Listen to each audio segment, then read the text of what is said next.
What do you think about Bad Baby? Because people couldn't wait till she was of age to create an OnlyFans, right? And then she made like millions of dollars or something like that. That was my first video that went viral on TikTok. I was like, yo, the fact that Bad Baby just made 52 million on OnlyFans right after she turned 18 lets us know that there are a lot more pedophiles than we realize. It's sick. It's really sick when you think about it.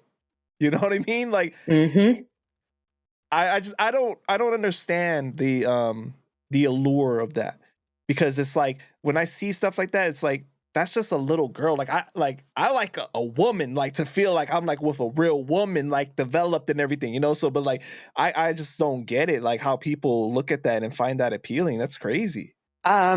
It's a lot of the insecurity that has been instilled in men. You know what I mean? To where they don't feel like they're enough for a woman.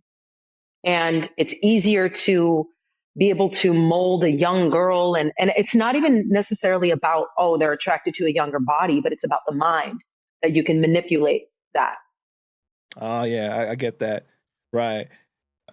And then like when they reach a certain age, it's like, you know, yeah, I hear you. And then when men start to feel threatened, because like when women come with wisdom and power, for some reason, men feel threatened by that, you know?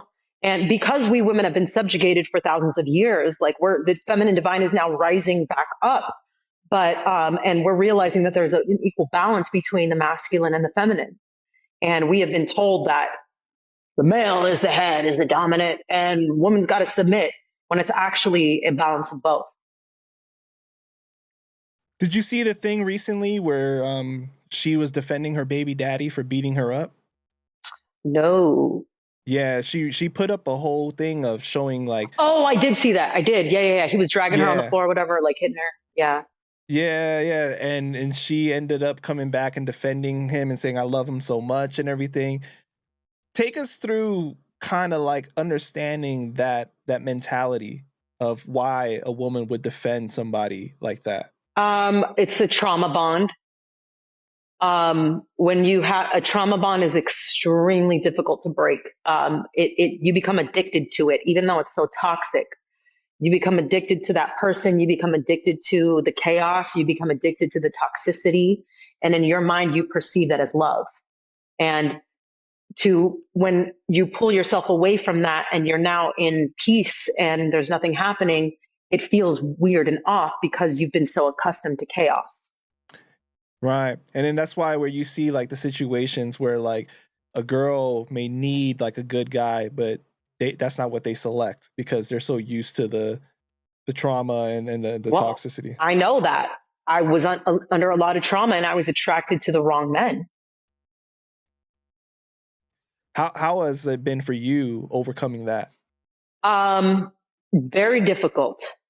Very difficult. A lot of tears shed, a lot of pain, like a lot. But I'm coming to the tail end of that.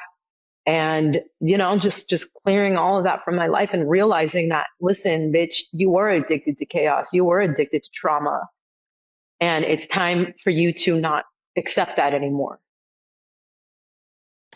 Right. This is to you overcoming that. Yes.